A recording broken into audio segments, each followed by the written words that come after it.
public works and or most of our fire stations Yes. can give out some sandbags, because I do know that we have some flash flooding and some challenges in many areas, especially some of the canyons and such. So yes, I do know that to be true. Well, good afternoon, everybody. Happy Monday. And I know it's been, there's been a lot going on with the fire and the weather and even in all your communities. So I'm glad to see you all here. And we're going to get started. It is just after 12:30. And so if you're joining us Zoom, which remember, you won't be soon because we're going back to in person, but if you're joining us via Zoom, you know how to participate. If you're joining us on the phone, if you'd like to speak, it's *9 or raise your hand and we will see that. So thank you. Lisa, can you call the roll, please? Certainly. Good afternoon, everyone. District 1. District 1 here. District 2. District 2 here. District 3.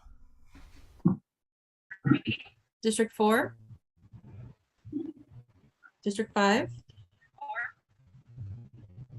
Banning. Here. Beaumont.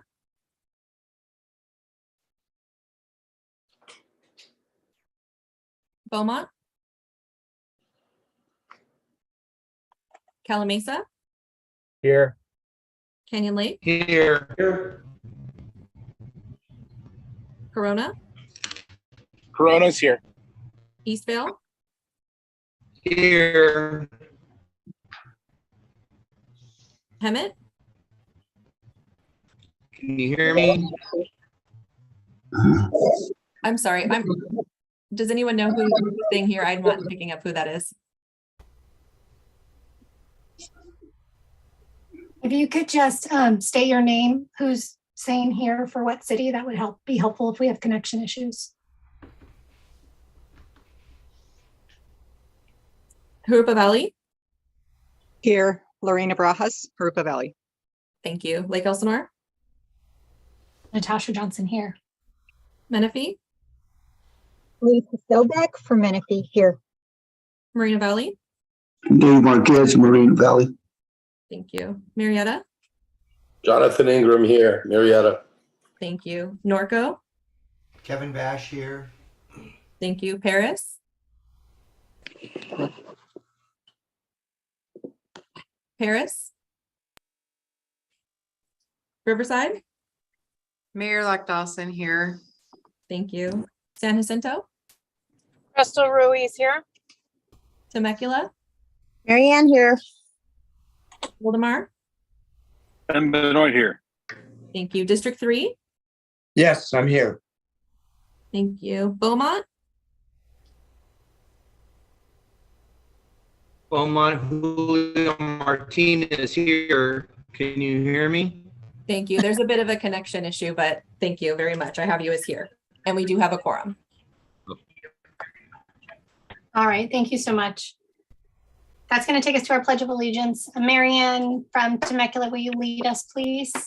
I most certainly will. Please stand, put your right hand over your heart and repeat after me.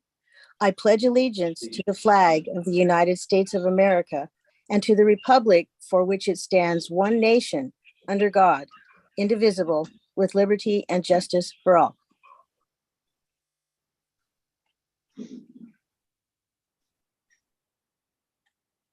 Thank you so much. That's going to take us to public comments. Are there any public comments? We have a new script a little bit to our public comments, so bear with me. So that are not on the agenda. Is there any request to speak for public comments that are not on the agenda? We did not receive any written comments for items not on the agenda, and I am not seeing any hands raised for requests to speak. All right, fantastic. Not fantastic that there aren't public comments, but fantastic that we can move on. Sorry about that. Additions or revisions, I don't believe we have any. So that's going to take us right to item number 6, which is our consent calendar. Is there anybody that wishes to speak on the consent calendar before I bring it to the body? We did not receive any written comments on consent, and I'm also not seeing any hands raised. All right, then what is the pleasure of the board for the consent calendar? Approve, Canyon Lake. Second, Harupa Valley. All right, we have a motion to approve Canyon Lake and a second from Harupa Valley. If there is no further discussion, then we will go to roll call vote. District 1, District 1, yes. District 2, Yes. Spiegel. District 3, District 3, yes. Banning, Yes. Beaumont. Yes. Thank you. Calamasa, Yes. Canyon Lake, Aye. Corona, Aye. Eastvale. Eastvale. Harupa Valley, Yes. Lake Elsinore, Yes. Menifee. Yes. Moreno Valley, Yes. Marietta, Yes. Norco, Yes. Riverside, Aye. San Jacinto, Yes. Temecula, Temecula, aye. Wildemar, Wildemar, aye. and Paris. Yes. Thank you. The consent calendar passes. All right, thank you so much. That's going to take us to number 7, which is our closed session. And are there any requests to speak on closed session before I turn it over to legal counsel? We received no written comments for closed session, and I'm not seeing any hands raised. All right, gentlemen, I will turn it over to you. Yes, well, we have 9 closed session items on the agenda related to various properties. And so we'll now be asking those that are members of the public to leave, and then we'll have the presentation. Please stand by. Closed session will be opening.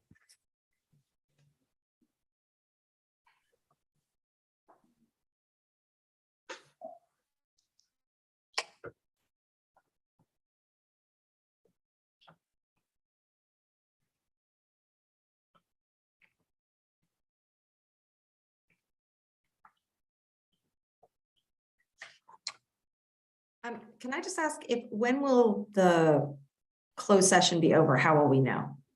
If we're members of the public and we want to come back? You can stay here. They're actually moving to a breakout room, so you can stay Oh, here. perfect. And just stand by. Just wait. until- Okay. Thank Yes, you very ma'am. much. You're I'm welcome. obviously new. Okay.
Oh.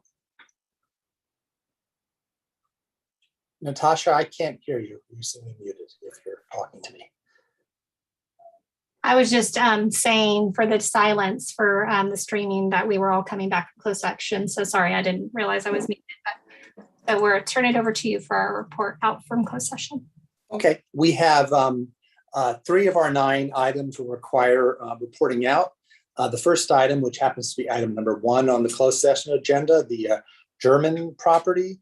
The board authorized the acquisition of the property listed on the agenda for $264,000. With regards to the Alzagia property, which is item number 2 on the closed session agenda, the board approved the acquisition of that property for $300,000. And then finally, for the Evans and Kraus property, which is listed as number 6 on the closed session agenda, the board authorized the acquisition of that property for $1,112,000. And that's it. All right, thank you so much. That's going to take us to item number 8, which is our state and federal legislative update. And I believe Tyler is on deck. Great. Good afternoon, Chair and Board Directors. Today, I'll update you on the state budget negotiations that took place during the end of the legislative session, brief you regarding efforts to establish a national wildlife refuge in Western Riverside County, and ask that the Board of Directors adopt support for S4669 by Senator Feinstein. As you may know, Governor Newsom and legislative leaders agreed to a record $300 billion budget before the start of the new fiscal year. Approximately $400 million has been allocated to the Wildlife Conservation Board, or WCB, from which we will be able to compete for project funding. But as with previous budget cycles, legislators negotiated outstanding budget details past the June 15th deadline to be incorporated into budget trailer bills that implement the top line spending programs per agency and budget bill juniors that amended the Budget Act. Of the approximately $400 million allocated to WCB, $150 million was recently suballocated for nature-based solutions grant programs, with 40% of these funds reserved for projects and programs adjacent to or directly benefiting climate vulnerable communities, disadvantaged communities, and California Native American tribes. Staff will monitor the development of these grant program guidelines for additional opportunities for RCA to compete for funding should we qualify. And last but not least, the budget also includes a $36 million carve-out in funding to the California Department of Fish and Wildlife, specifically for HCP and NCCP land acquisition, which is a very big deal for us. Conservation programs have not seen one-time funding increases like this in years, and we have your leadership and your advocacy to thank for it. Turning now to federal updates, I'm pleased to share that Senator Feinstein has unveiled S4669, the Western Riverside National Wildlife Refuge Act.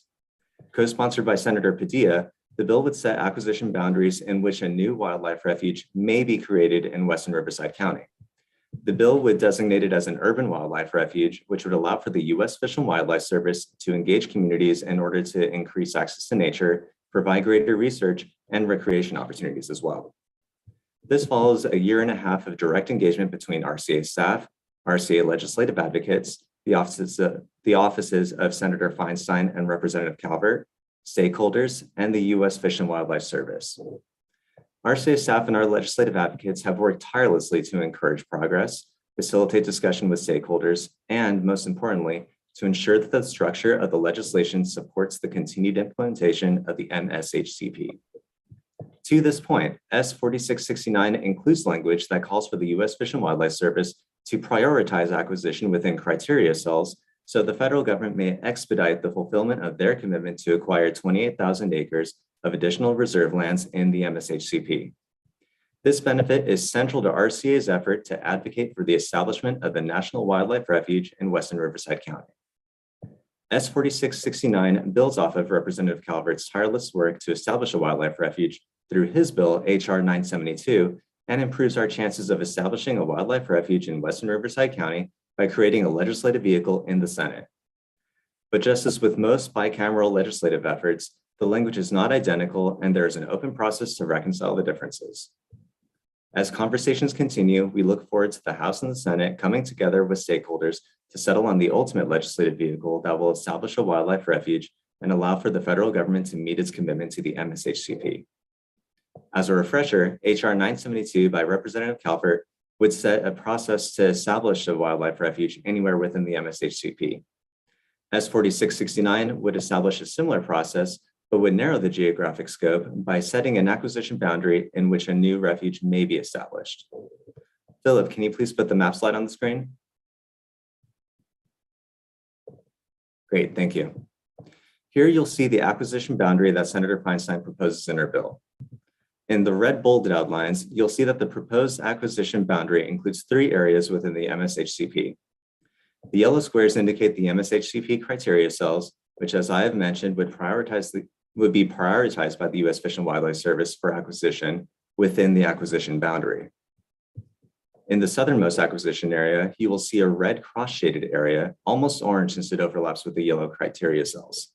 This is a scoping area previously identified by the U.S. Fish and Wildlife Service, which they have continuously identified as an ecological priority for habitat conservation in the region. As a proposed acquisition boundary, it is important to note that the map does not represent a guarantee that the lands included would become a part of the refuge. Following a deliberative process, the refuge would instead be built out from wherever the service acquires its first property within the acquisition boundary, either by purchase from a willing seller, transfer of land from a federal agency, or donation of RCA land. Next slide, please. Stakeholders continue to express support for the establishment of a wildlife refuge. Last month, the Hispanic Access Foundation and the Defenders of Wildlife ran this ad on page 3 of the LA Times, thanking Senators Padilla and Feinstein and our delegation for their efforts. Next slide, please. Today, staff recommend that the RCA adopt a support position for S 4669 by Senator Feinstein, as the board did for HR 972 by Representative Calvert on April 5th, 2021. Support for this legislation is in alignment with the adopted 2022 state and federal legislative platform, particularly in 2 provisions. 1, support efforts by the state and federal governments to meet their land conservation requirements as initially intended by the MSHCP. And 2, support establishment of the Western Riverside County National Wildlife Refuge to expand partnership with the U.S. Fish and Wildlife Service and thereby provide for public recreational access. Staff will continue to closely follow these efforts to establish a wildlife refuge in Western Riverside County, and will keep the board apprised of opportunities to advocate and to engage. This concludes my report, and I'm happy to answer any questions you may have. Thank you, Tyler. Do we have any questions? Yes, I see lots of hands. Okay, I'm not sure. I'm just going to go in order of screen. Supervisor Jeffries? Thank you, Madam Chair. I've raised this issue once before, some time back. Certain federal land designations prohibit certain firefighting activities to occur on those lands. The first that comes to mind is no bulldozers allowed on certain federally designated lands. And then air tankers are also restricted on the use of the FOS check. I've been on fires in San Diego County where they were under federal jurisdiction, and they had to wait until the wildland fire blew off of the federal lands and came off of those territories before they could engage and start fighting fire. So then you have a half mile, a mile, 2 mile wide front coming off the federal lands into the communities, which is almost impossible to fight at that point. Do we know yet if this designation is going to put in place those similar prohibitions? Because we just had a fire in those same lands that they're looking at. And if we told firefighters, sorry, you got to set this one out until it comes off the land, we need to know that impact in advance. That's my first question. So if anybody has an answer on that one. And that's an excellent question, Supervisor, and I plan on researching that with the U.S. Fish and Wildlife Service. Okay. My second one is I saw a small sliver down what I think was either between Menifee and Highway 74 and Canyon Lake. Philip, can you put the map back up, please, for Supervisor Jeffries? Thank you. There is, that long sliver coming down from Paris, that one there. There is proposed a extension of, I forget the name. I apologize. I forget the name of a road that goes from Menifee Paris across the San Jacinto River. Ethernet corridor? Ethernet. Ethernet is the street. And if that becomes a designated land, will we be able to have that road in the future? My understanding is that it would not preclude, but I will look into that matter specifically related to the project as well. And that might be Railroad Canyon and that I'm looking at instead. So that wouldn't be a problem if that's the case. That was all I had. Thank you. That is Railroad Canyon, Supervisor. Yeah. So that's not a problem. All right. So Tyler, you'll report back on the fire activity restrictions for us. Yes, I will. All right. Thank you so much. Okay. So Also, if I may, Natasha, ask him about the blue line going through there, because I know at one point it was 1,000 feet on either side. okay. Hector noting Mr. Ingram's comments about the actual footage of where we will need to have restriction. Okay, thank you, Jonathan. So next, I think Mary Ann Temecula.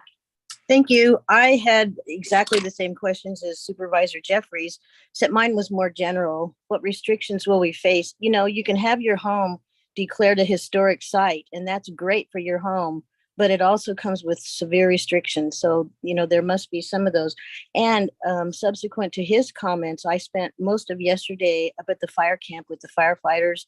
And I can tell you firsthand, after talking to the gentleman in charge of everything with CAL FIRE, that had they not had the tankers or the ability to go into those lands with bulldozers, that fire would, you know, he said the fire had the potential to spread all the way to Camp Pendleton. I mean, it was that, and I don't think he was exaggerating. It was that bad and moved that quickly. So that would be a real concern for any of us. So my question was basically the same. What restrictions are we going to look at? And in addition to fire and transportation corridors, you know, what else? Sure. So something that I can speak to, Board Director, is that, you know, the boundaries that you see are the proposed acquisition boundaries.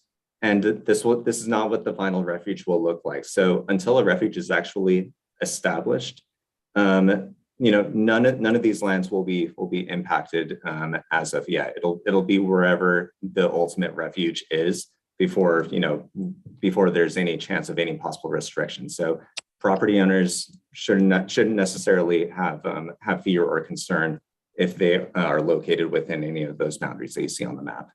So not to throw fire on your comments, but is that a little bit like you have to pass the bill before you know what's in it? Well, it has to be implemented. These are proposed, and so the bill would authorize the U.S. Fish and Wildlife Service to acquire lands in those areas. Ultimately, it is up to the U.S. Fish and Wildlife Service where they would prioritize their acquisition.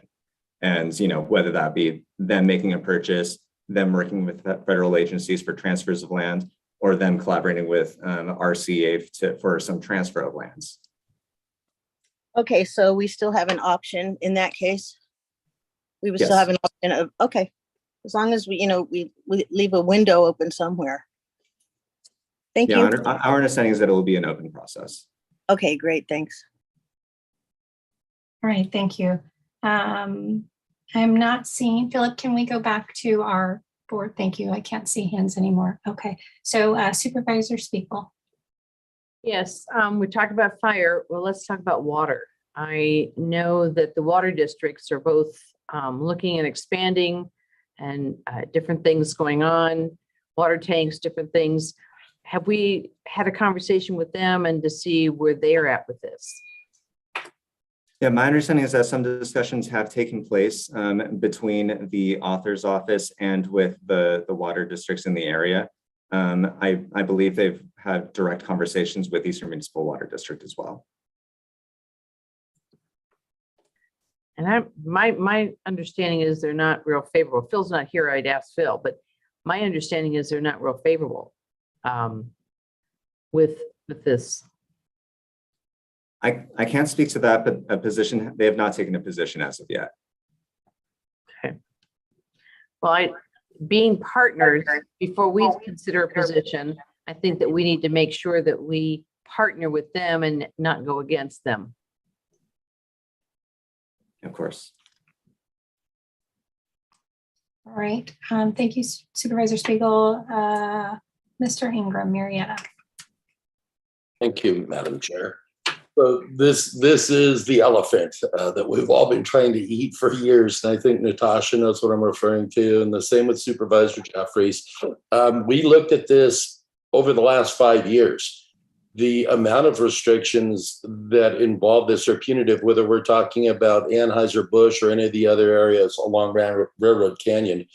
One of the things that we did that Eastern has helped facilitate is we do have water coming into that Los Alamos corridor for suppression, which is going to be of substantial aid. I mean, when we had the Los Alamos fire, it was a lot.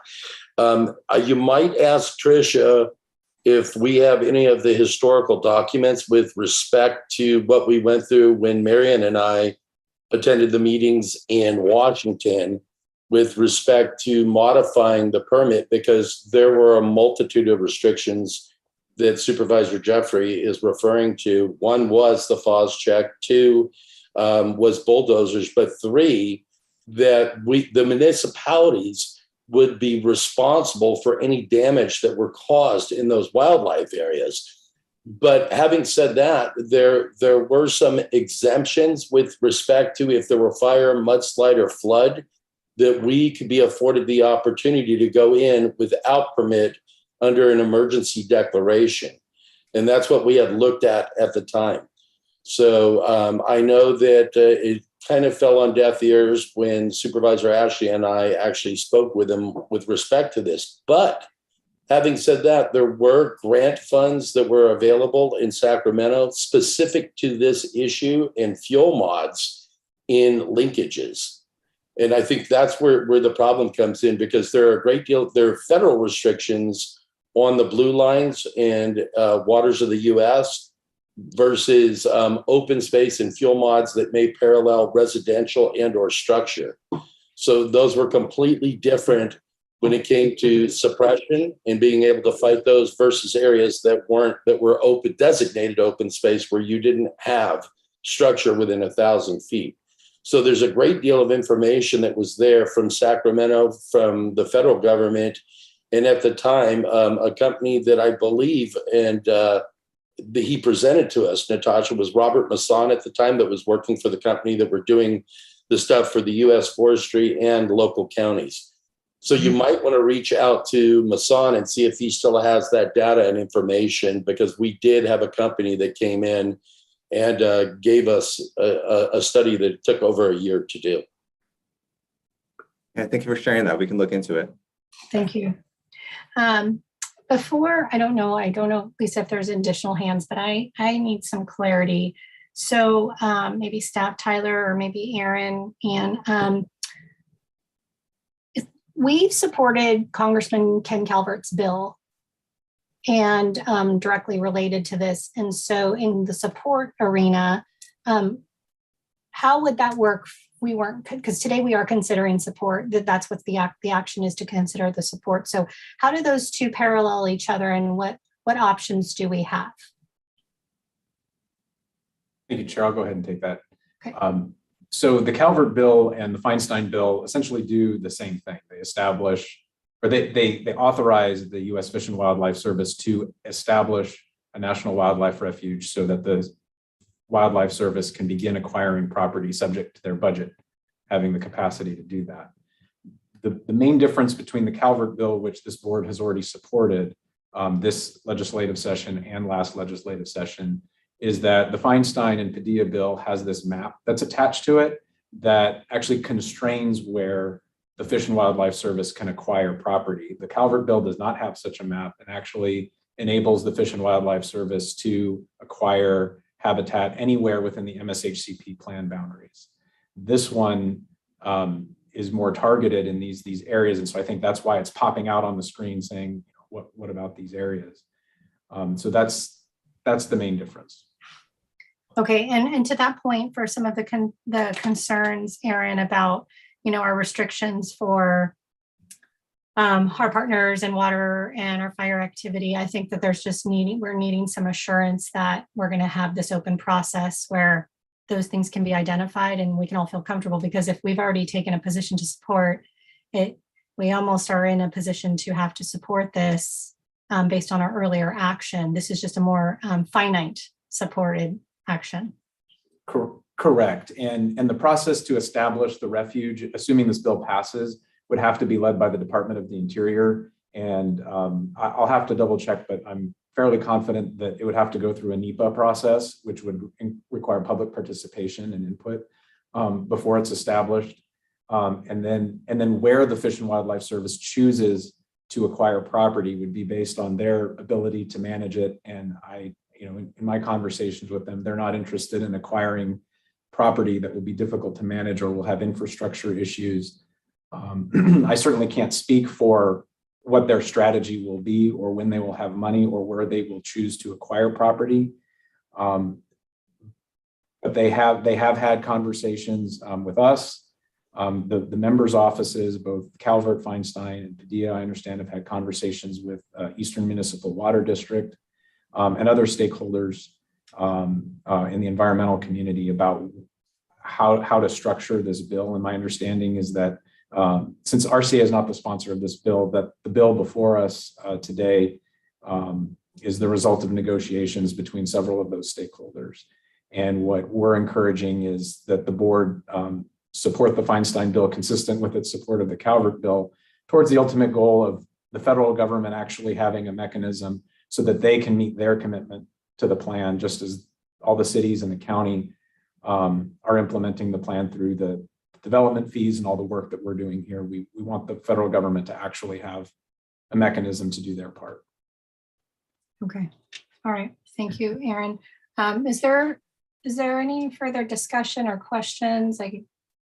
I don't see all the hands. Sorry, Lisa. If you I see questions from Directors Edwards, Washington, and Ingram. Okay, we'll take them in that order then. Thank you. Thank you.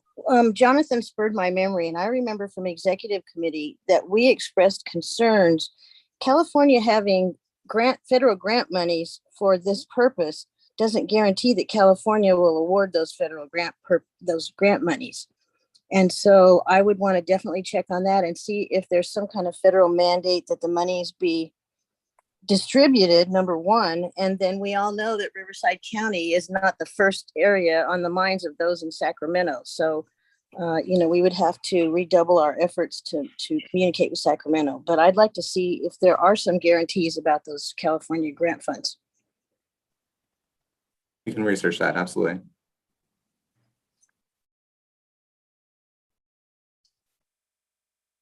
Supervisor Washington would be next. Thank you. Aaron, I need some clarity on a couple things that you just said. It sounds like what you were saying was the Feinstein bill adds additional restrictions that didn't exist in the Calvert legislation. Was that correct? Correct. The Feinstein bill limits where the federal government, the U.S. Fish and Wildlife Service, can acquire land for the refuge, whereas the Calvert bill leaves the discretion more broadly to the Secretary of the Interior to be anywhere within the MSHCP plan area. Okay, so the Calvert legislation is kind of a blank check. The Feinstein one has restrictions. And then additionally, you said something else that caught my ear, because since the inception of the MSHCP, we understood that this was going to be a partnership between Riverside County and the federal government. And the federal government has essentially not done anything up to this point in sort of meeting that commitment. And now what you're saying is this gives them an avenue or a mechanism to participate in the acquired habitat lands, that they've not, an interest in doing so that they've not shown in the past. Is that what you said? That's correct. I mean, there are some small grant funds that we do get from time to time, but this would actually establish, I'll just call it a vehicle through which the federal government can budget funds to acquire the property that they need to meet their goal that's in the MSHCP. And we don't have that today. Okay, and then so finally, and then the last question would be the process of them acquiring those lands, you said would go through NEPA? To establish the refuge, they have to go through a planning process to establish it. And at that point, they hopefully will designate where they want to do that. That would be our hope. Yes. And the other thing I do want to mention is that they, they're going to be acquiring property from willing sellers or from public entities like us. So there's no condemnation going on here. Okay, willing sellers or from us, no condemnation. All right, thanks, Aaron. Correct. Thank you. All right, thank you. Jonathan, Marietta? Yeah, thank you, Madam Chair. So Marianne reiterated what I was going to say with respect to the different puddles of funding that are available. There are multiple HCPs that are out there from that will be vying for that funding.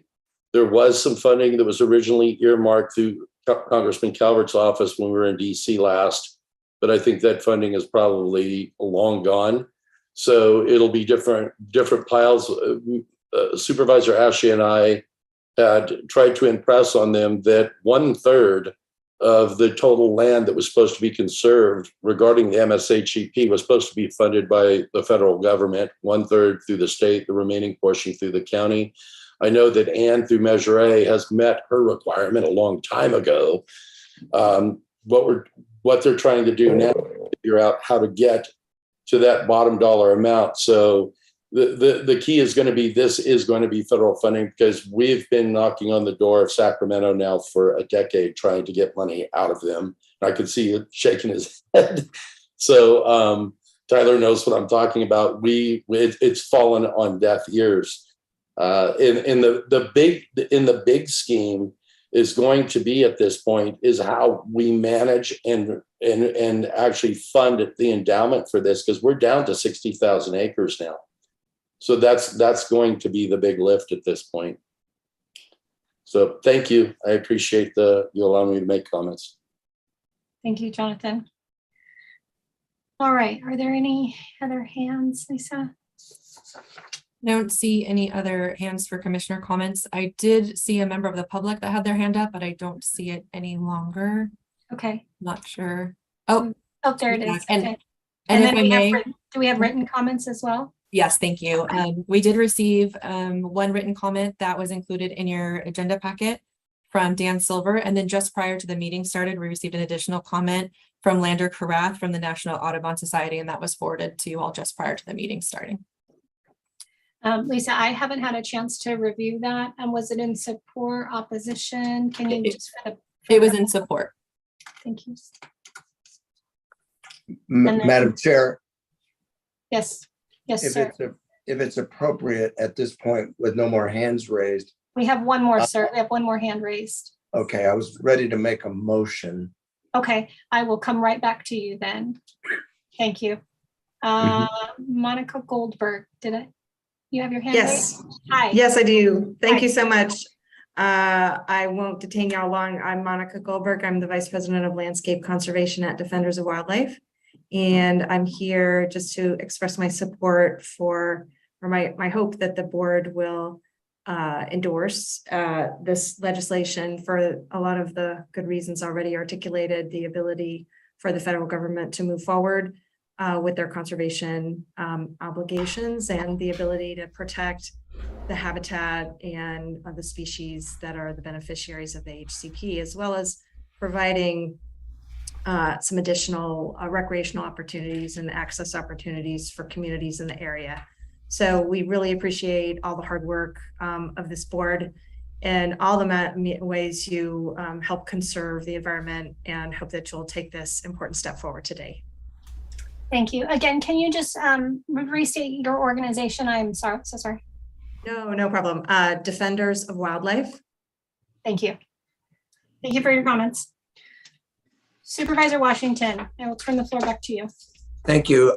I'd like to, in light of the fact that I think the essence of what we're being asked here, and that is to support Senate Bill 4669 Feinstein, the fact that it offers some restrictions to land acquisition, that it infuses a role for the federal government in the MSHCP that has not been there previously, and thereby bringing federal dollars into the process as well.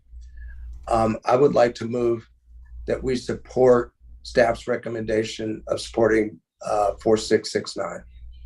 I'll second that motion, Natasha. Okay, great. Thank you. I have a motion by Supervisor Washington and a second by Marietta to support 4669. Do we have any further discussion? All right, then we will go to roll call vote. Lisa. District 1, District 1, yes. District 2, As long as we can get the answers to some of those questions, I'm really concerned, but I'll say yes, just so we can get the answers. District 3, Yes.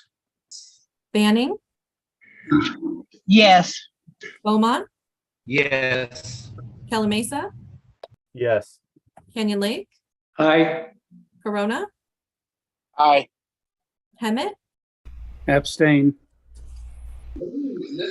Rupa Valley, Yes. Lake Elsinore, Yes. Menifee, Yes, and I agree with Karen Spiegel on this one, that we get some of those answers as well. Clarity. I do move yes. Moreno Valley, Yes. Marietta, Yes. Norco, Yes. Paris, Yes. Riverside, Aye. San Jacinto. I'm also sharing the same concerns as the others, but I will support it as well. Yes. Thank you. Temecula, I will proceed my yes vote by saying if the answers to our questions come back and it's not favorable, I'll be the first one to jump in and ask that we revisit this item. But yes. thank you. Wildemar, Wildemar, similar concerns and a yes. thank you.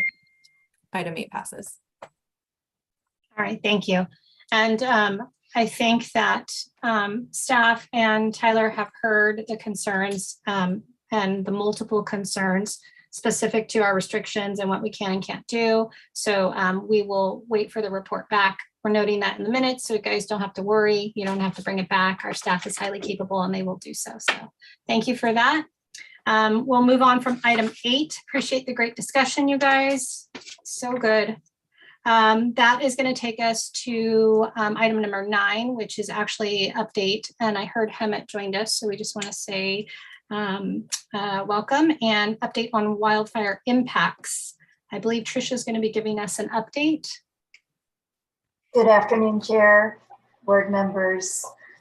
We've been in really close communication with CAL FIRE on what they need and are being supportive of their efforts. Following this incident, we will be following up with CAL FIRE on any lessons learned, as well as anything that we may work together with them on.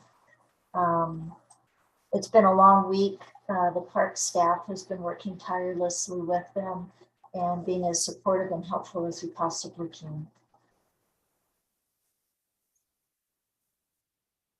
Do we have any questions from the board for Tricia specific to this recent incident? I know we all get updates, but do we have any specific concerns as of right now? It's Marianne. I don't have a concern, but I was there much of yesterday at the base camp. And if you have not had a chance to visit the base camp, they're going to be spending the next week doing cleanup and checking for hot spots. I really recommend that you get up there to the base camp and see the logistics of a fire like this are unbelievably complex. And, there are thousands of firefighters, vehicles, air, and then all the support systems to support that effort, including 24/7 kitchen with food. I mean, it's just unbelievable. So thank your firefighters and get up to the base camp if you can. It's amazing.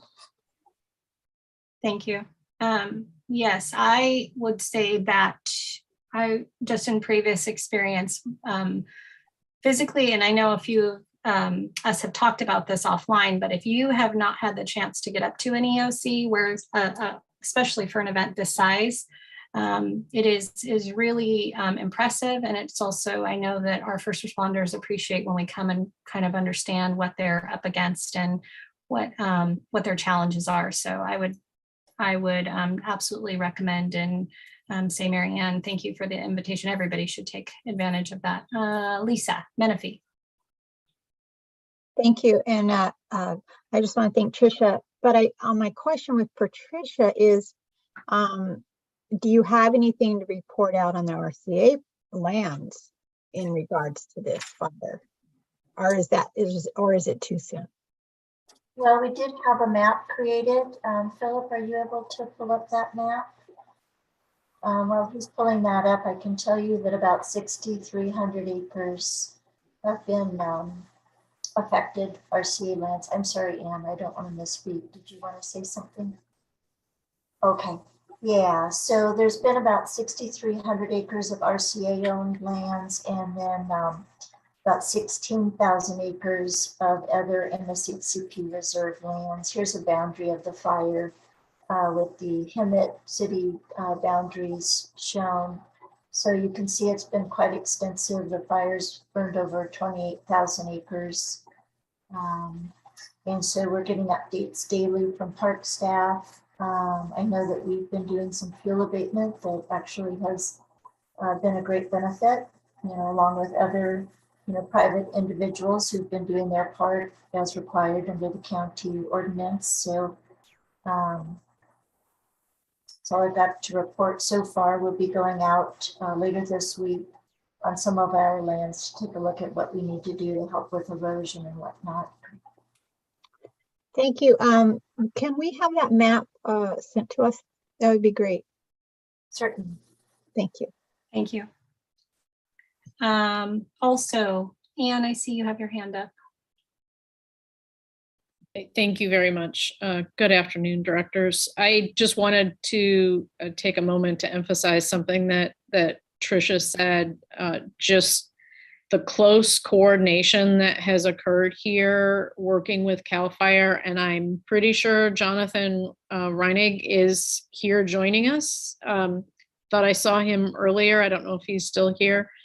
I just really want to give a lot of credit for the really close coordination to county parks. Jonathan and his team have just been really, really responsive. They've been out in the field. They've been helping to assist where needed, and they've been facilitating conversations between CAL FIRE and Tricia and her team, and making sure that we're providing whatever support we need, as well as making sure that we're handling our responsibilities as well. So, I mean, based on seeing the map, there's been significant impact. But I just wanted to give a special shout out to County Parks team for their excellent work in the field. And thank you to Tricia for helping to coordinate that response. It's been really important.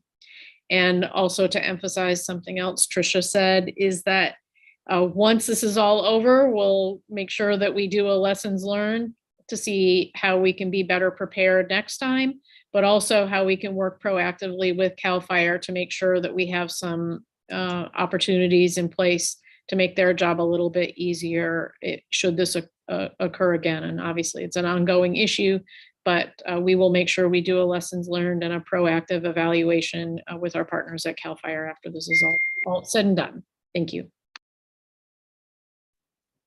All right, Supervisor Washington. Yeah, thank you. And I just, I spent on 2 different occasions, probably about 3 hours with our Riverside County Fire Chief touring the entire fire area. First on Monday, then again later. I guess it must have been. Now the days are running together, Thursday or Friday. And I too was amazed at the coordination. But I'm wondering if RCA has a relationship with the county's emergency management department, because Bruce Barton was checking in with the fire chief while I was in the truck with him, I think on Monday or Tuesday, whenever that was, talking about establishing, the emergency command center. And I know that from there, Bruce was coordinating with a number of different agencies, not the least of which was several, fire agencies, as well as even our own county animal services. But that might be the central point to connect RCA into these kinds of events, is working through Bruce Barton to understand real time what was going on. And I had one of my staff that was in the command center for pretty much the whole week. So I know that we got a lot of good information that came from there. Just a thought. Thank you, Supervisor. I think that's an excellent suggestion. On the RCTC side of the house, we have engaged with Emergency Command on transportation issues, and I think that's an excellent suggestion. So that will be an action for us to follow up with Bruce and his team to make sure that we're in the loop, whether it be transportation or conservation, that we're in the loop and participating. Great. Thank you. All right, any other comments or discussion for wildfire impacts? No? All right, well, we are all very appreciative, so thankful that we are winding this event down. All right, so that's going to take us to item number 10, which is our presentation as Species of the Month, and Betsy is on deck.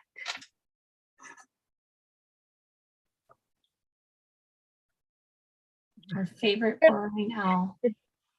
Good afternoon, Chair Johnson, board members, and the public. I'm Betsy Diane, the Senior Management Analyst for the RCA, and today's Species of the Month will be on the burrowing owl, an MSHCP covered species. The burrowing owl is a state species of special concern. It's a small raptor with large yellow eyes and a wingspan of about 20 to 22 inches. Some individuals are migratory. The adult lifespan is up to 9 years, and they prey on small mammals, including invertebrates, reptiles, and even amphibians. They nest underground in burrows that are made by ground squirrels. Their current range is from Washington south to Baja California, across the Midwest to Florida, and down into central Mexico. Some migratory owls may even migrate as far as El Salvador. Within the plain area, burrowing owls are sparsely located within the open lowlands. Some owls breed here or stay here year-round, and other individuals may only winter in the plain area. Here you can see a photo of several young owls just outside their nesting burrow. Burrowing owls are semi-colonial, which means that owls will occur near each other and have burrow complexes. They're active during the day, with hunting often occurring at dawn and dusk, and they breed through March through August. Males will bring food to the females and end up spending more time outside the nest chamber, so much so that they actually end up being lighter in color due to the sun bleaching their feathers. They will lay 6 to 11 eggs, which will hatch in about 2 weeks. The young will fly about 4 weeks after hatching. And as you can see here, there's a few young in a nesting chamber. They're not the cutest, but I still think they're pretty cool. The rest of the species include conversion of grassland to development, rodent control, and prolonged drought. Also, increasing populations of both crows and ravens are threats to the species through excessive harassment of the adults and taking of the young. The habitat for the species includes grassland, playa and vernal pools, some agricultural lands, and sparsely vegetated coastal sage scrub. Burrowing owls prefer low vegetation that's under 4 inches, and they're often associated with California ground squirrels. Burrowing owls require these burrows for protection, roosting, and nesting cover. And here you can see a photo of what we would consider typical burrowing owl habitat. You have the short vegetation, the relatively flat ground, and if you look close enough, maybe you can even see a ground squirrel or two. For this species, our species objectives are to have 49,590 acres of suitable habitat. This also includes 5 core areas and interconnecting linkages. Another objective is to include within the MHSCP conservation area the known nesting locations of the burrowing owl. In addition, the MHSCP has designated survey areas for this species, and surveys are conducted as part of the MHSCP consistency review. Also, a 30-day pre-construction presence-absence survey for burrowing owls within the survey area is needed as part of the MSHCP consistency review. In addition, creation of colonies for the species will occur through what is known as translocation. Translocation is just a fancy word for moving owls to a new home. This is anticipated to bolster naturally occurring burrowing owl populations. There's a lot that goes into preparing for a translocation. Before any owls can be moved, we need to know how many there are and that they are not currently nesting. Nesting owls cannot be moved. The RCA, in conjunction with the wildlife agencies, determines what RCA site would be best for the birds. Sometimes the RCA already has artificial burrows ready, and sometimes they have to install new burrows. Once we know where the birds are going, each pair of owls, or sometimes an individual owl, gets its own artificial burrow along with what we call a hacking cage, which you can see in the middle photo up above. In the hacking cage, the owls are fed and protected from predators for approximately 30 days. The owls often nest in their new artificial burrow. When owls are translocated, they're also fitted with bands on their ankles so they can be identified in future years. As mentioned previously, burrowing owls are migratory, so there's no guarantee the owls will stay on the site. However, through remote cameras and the use of bands, we're able to respot adults and young owls returning in following years. This means that those owls have come back to the site, meaning there's hope for establishing new colonies into the future. The RCA and its partners have conducted several burrowing owl translocations in the plan area, with translocation colonies occurring at RCA's El Sol, Nuevo Donation, and Michelheiny-Stimmel properties. Translocations are a collaborative effort between the RCA and its many partners, some of which you can see on the bottom of this slide here. The RCA has partnered with the San Diego Zoo on several burrowing owl translocation studies, which look at how owls respond to translocation and what factors make a translocation successful. The San Diego Zoo has recently published results of one of these studies that will help us determine which sites are the best for translocation and inform future management strategies at those sites. In addition, the RCA has begun to streamline the translocation process. This includes providing applicants with translocation templates and compiling an inventory of available properties. So when projects need to move owls, we can do so in an efficient manner. The RCA, in collaboration with Riverside County Parks and the Santa Ana Watershed Association, also conduct a robust management and monitoring program. Part of this is to monitor with remote cameras. This gives us data on nesting success, predation, and other forms of data needed for managing owls. We also do burrow checks using a peeper scope, which is a camera at the end of a long tube.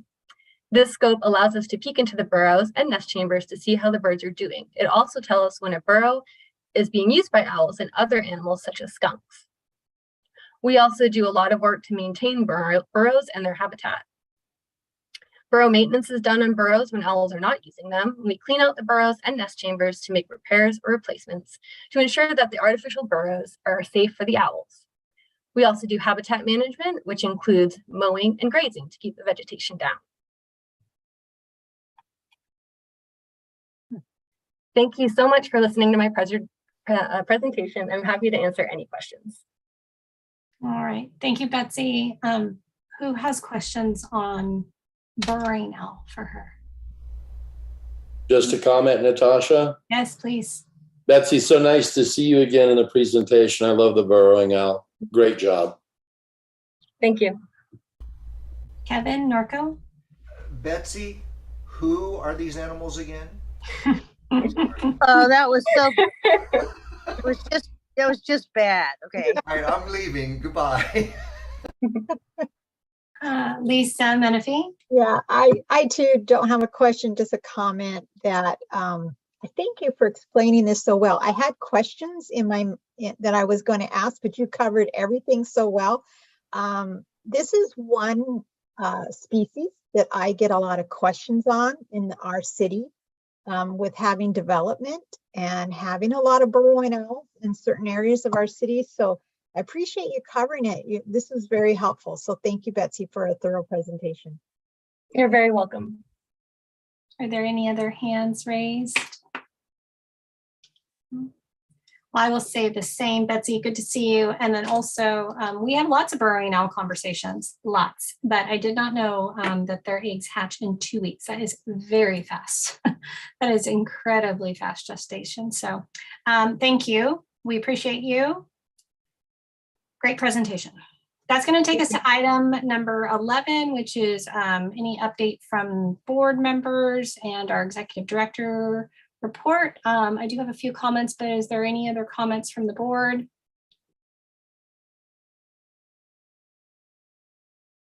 I have one. Okay. Wait, I thought you were leaving, Kevin. You're done, right? You're out of here? Kidding aside, one of the things that I was really impressed with, during the fires, I should have mentioned this, the animal evacuation coordination was absolutely amazing.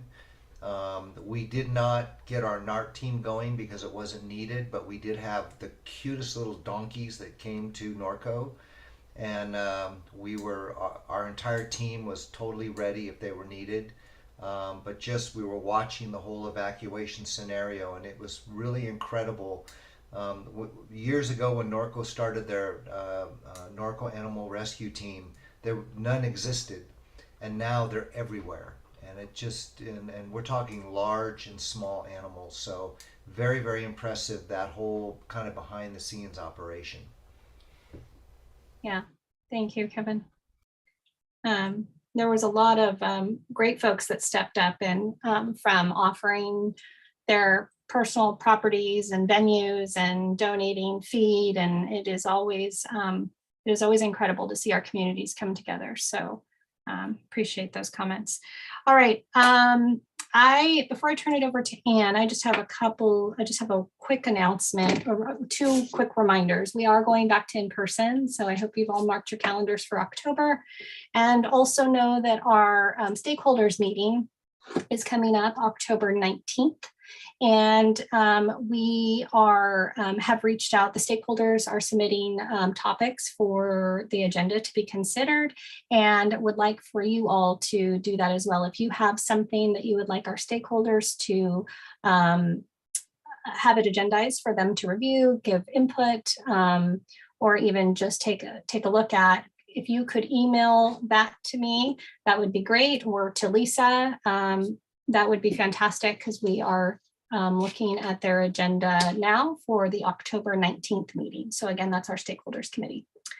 With that, I want to say I'm glad to see you all, and I will turn it over to Anne. Okay, thank you. I have nothing further to report. I am just really looking forward to seeing you all in person next month in October. So thank you very much. All right. So it is just after 1:30, and that will take us to our adjournment, and we will meet again on Monday, October 3rd. So until then, everybody be safe. It's good to see you, and we will see you all in person. So excited. Take care, everybody. Bye. Thank you.